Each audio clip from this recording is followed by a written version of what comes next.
back to Fridays with the Founder. I'm Megan Cassidy, Marketing Specialist here at Adapt, and I am once again joined by our Adapt founder, Brian Cassidy. Hi, Megan. Hi, Dad.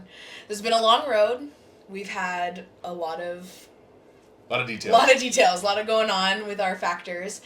So we're at the final one. We've got kinematic chain. And kinematic is a word I don't think I've ever heard before. So this one definitely is the one I understand the least. Right. Tell us about it. What's kinematic chain? So let's regroup again and talk about the factors themselves. So each of these factors are what we want to think about in order to understand moving with integrity. So when you move, when you stand, when you put your arm out, when you catch a ball, when you do anything, how your body is designed to function, the engineering, these are the 5 factors that go into how productive you move.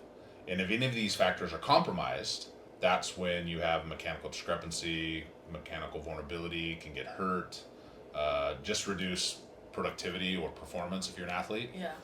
So the kinematic chain, and that's a term that, I'm a total nerd and I like studying all aspects of movement, physics, and I was looking for something, because kinetic chain is very well understood. That's your ankle, your knee, and your hip, and how those joints move together in unison. So it's the chain of events. Well, kinematic is a term that also implies the driver, the coordinator.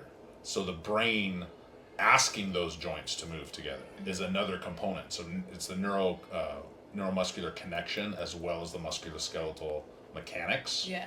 It's the combination of both. Because they can be, your kinetic chain can be messed up physically from those other 4.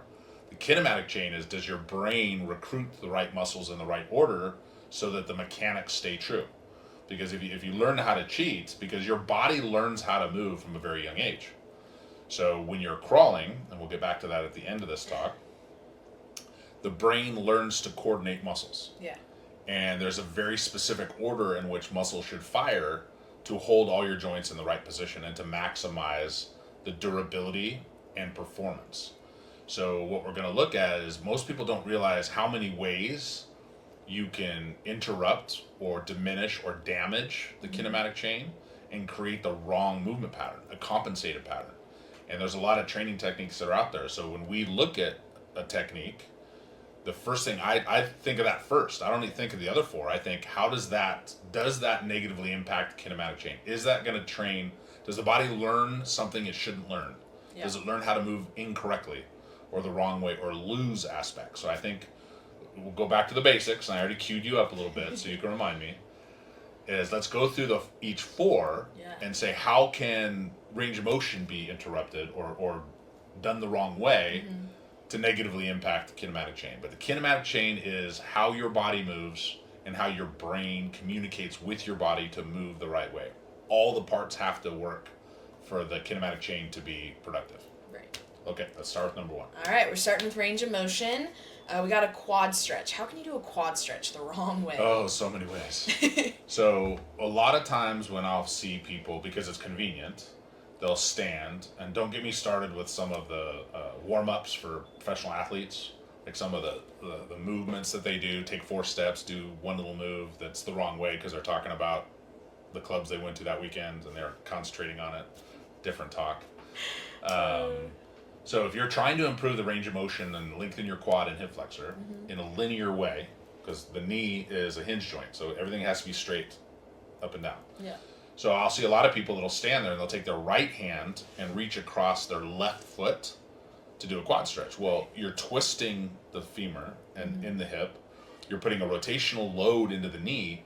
So when you're stretching that, you're actually doing more IT band, QLO, like different adductor, but not in a linear fashion. So you're not actually lengthening the muscle in a way that the body's designed to be longer. Right. So you're not getting any benefit.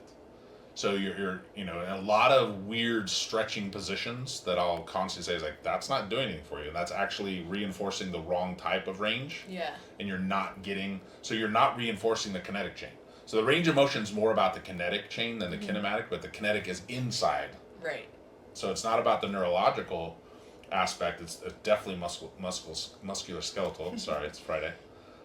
So if you're going to work your quad, Yeah. same hand, same leg, get it in a linear position so that you're reinforcing the way those spindles should be aligned. Makes sense. Origination insertion point should be directly in line when you're working on the range. Yeah. So that's a way, if you're doing quad stretch that way, you're making yourself worse, not better. Got it. Okay, next one. All right, next one we got strength calf raises. All right, people love sexy calves. Calves are abused as hell. They're training a muscle just to make it stronger. So the muscle itself is stronger. So whether you put it in some kind of mechanism or machine to test the output force of that calf, but how is the calf used when you walk? So the calf is used as a support mechanism. It's a secondary muscle. So if I lift my right leg, then my left calf should stabilize and support the force that I created with my right leg. Yeah. If I'm sitting, and you see those machines where you put weight across your knees and you're doing calf raises, that's a bodybuilding technique where I'm putting a lot of load into my calf so I can tear the muscle down, I can make the calf stronger. But the length of the tissue with my knee bent, my knee needs to be straight when I fully contract my calf if I can train the calf to be used when I walk or run. Right. So building a muscle that's stronger doesn't mean that muscle can be strong when you use it, because you have to train the mechanics of the muscle as you train the strength. Right. But a lot of machines, and especially if you go to a lot of your big box gyms, those are convenient. That you have this series of things. If I sit in this, I can work this muscle, and I sit in this, I work that muscle. But the way the muscle's being trained isn't directly relevant to the mechanics if you use it in real life. Yeah. So the kinematic chain is thrown off, so the brain doesn't know how to coordinate those muscles. Right. That's why a lot of times when you lift weights, you can walk and you don't feel coordinated. Yeah. So if we train, you should never lose your coordination. If you train aggressively in the weight room, you shouldn't not be able to shoot a basketball. Mm-hmm. You should walk out and I feel loose and go to shoot. Now the ball should be 20 feet short because you're so tired. Yeah. But you shouldn't have lost coordination. So anything you do to build muscle that where you lose the ability for the brain to coordinate it, you're diminishing that kinematic chain. You're becoming less of an athlete. You're creating a strength imbalance, which can create injuries and mechanical discrepancies on the joint. Yeah. So it's really important. Train the muscles with resistance in a way that the muscles are intended to be used with the engineering. I know that sounds complicated, but it's incredibly important to be able to do. Okay. All right, endurance. Now this one, depending on kind of who you're talking to, the two big ones would be like the assault bike. You see it all the time in college sports, athletics, and then just peeked a little bit in the back of my throat. And then a treadmill, which obviously we have those here, but just in general. Okay, assault bikes. Yeah. They're stupid. They suck. They're horrible because they're so dependent on those bikes and the numbers you can create. Yeah. So if you look at power output and your VO2 max and all the things you can measure, because trainers love numbers. Like your number improved. You went from 4 to 5. What does that mean? Who gives a shit? You just got better. Yeah. 4 to 5. 5's better. But if you're spending all the time on an assault bike when your sport is football or running, so you're load bearing into your joints, the things you're strengthening on that bike don't translate to a load bearing movement. Yeah. You don't have gravity, you don't have force through the joints, you don't have density in the bones. So you're not building endurance in those muscles. So you have this false sense of, wow, look at this guy's endurance. He's in great shape. Yeah. But now the mechanics of doing that is not the mechanics of running. So you're not reinforcing the running motion. Now, same thing, you can't just run to get stronger at running because your body cheats too much when it runs. Yeah. So you need a good combination, and that's where like lunging, the mechanical movement of running you need to use in endurance. So we're just too dependent on those. I don't think they're horrible because actually they're a total body. I'd rather have you do an assault bike than a regular bike and not move your arms. Right. But you need to do an assault bike with a VersaClimber and an elliptical and a treadmill all together, so that you're hitting all the different movement patterns. Yeah. They're just too dominant. You're not going to build total body endurance with that one machine. Yeah. So similar with treadmills then. Treadmills is very subtle. Yeah. Because now treadmill, the ground is moving. Right. Now the worst treadmill is the curved treadmill because if you look at it, you're like, oh, it's so much easier on your joints. We don't walk on a curved earth. Curve the other way. Yeah. So if you're walking on a flat surface, you need that toe off at the end on a flat surface. So you're limiting your range of motion because that curved treadmill doesn't allow you to get full extension of your hamstring or full elongation of the hamstring, full knee extension. It's easier, it looks like it's better for you, but it's actually worse. The fact that the ground moves means that your hamstrings aren't developing at the same ratio as the anterior muscles, right? Your quads and your hip flexors, so there's a strength imbalance. The curved treadmill, you're screwing up the range of motion aspect, and your body is learning to coordinate itself on something that doesn't translate to gravity in the ground. Yeah. So if you think you just ran an 8-minute mile on a treadmill, that doesn't translate to an 8-minute mile on the ground. Yeah. So it's all proportions. If you're doing all your running, and I had a client and one of my ex-players, and I don't know if he's going to watch this, but his name is a letter in the alphabet, that he trained just on the treadmill for a road race and hurt himself because it doesn't translate. It's screwing up the kinematic chain. It's making it less productive. It does not translate. So that's a way of saying, oh, that's going to have a negative impact. How do I counter it? So I do less treadmill. I do some treadmill, but I get off the treadmill every 5 minutes and do some load-bearing activities. There's ways to counter the negativity of it. Yeah. It's not just horrible, but we have to take that into account. Most people don't think about it. I know we're getting long-winded. One more. It's a long one. Settle in. Yeah. The last one would be, obviously, structural capacity. All right, I mentioned this already, but it kills me because the idea of it is so popular right now, and I see old people doing it, and I just want to go over there and say, you're freaking killing yourself. Is those resistance bands around your knees and walking sideways, standing up. It's teaching one of your calves to stabilize into the ground. Your calf should reinforce the movement, but our feet aren't talons. We should be gripping the ground.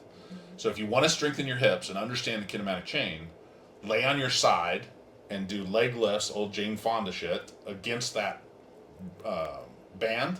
Then you're strengthening your hips without screwing up the kinematic chain. If you're doing it standing, the brain is learning to use your calf first. Your calf should never fire first. When you walk, you shouldn't push off on your toes. You should lift your knees, and then your opposing leg stabilizes and pushes off with the foot. So it's teaching the wrong order of things, and it's teaching the wrong proportion. So, but they think it's like, oh, I'm so much more stable and balanced. And then I see them doing those damn cushy shoes. So now they're doing bands around their knees, cushy shoes. We're back to the cushy shoes. Oh, I hate those cushy shoes. But you just have to look at it. It's like, would you train a baby to walk with those bands? No. So let's get back to how do we train? And I'm going to speed this up. Crawling. Baby crawling is nature's personal trainer. It's how our brain learns how. It's one of my favorite classes at Stanford in the early childhood development is how our bodies react to stimulus.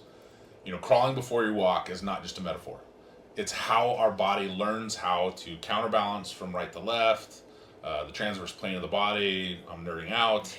But so how do we simulate crawling? So with hand-leg opposite motions, prone, like Superman motions, skipping, range of motion skipping, all those things help reboots the computer, and it trains range of motion, and it trains strength, and it trains structural capacity. I've joked around with certain CEOs that if they really want a wellness program, pad the floors and make them crawl from office to office. So drink enough water so you have to pee a lot, so that gets you out of your chair. You don't need a damn standing desk. Just get hydrated. And then crawl from everywhere you go instead of walk would reinforce how your body moves. There you go. We're not going to be able to do it. You need to get those little carpet knee pads and all that because we're not intended to be on our knees. But the crawling motion is nature's way of training and developing the kinematic chain. So, not many people understand how they can negatively impact it, and that's where professionals and the things that we do, but you have to take that into account because not all techniques are the same, and you could be doing more harm to you than good if you don't understand the kinematic chain and how to develop that ideal movement pattern. And that's what that's ADAPT is all about understanding the kinematic chain. Awesome. That's a lot. Sorry, but if you're still here, hopefully you're still here. Thank you guys so much for watching. Have a fantastic weekend, and we will see you next week. Bye, Megan. Bye, Dad.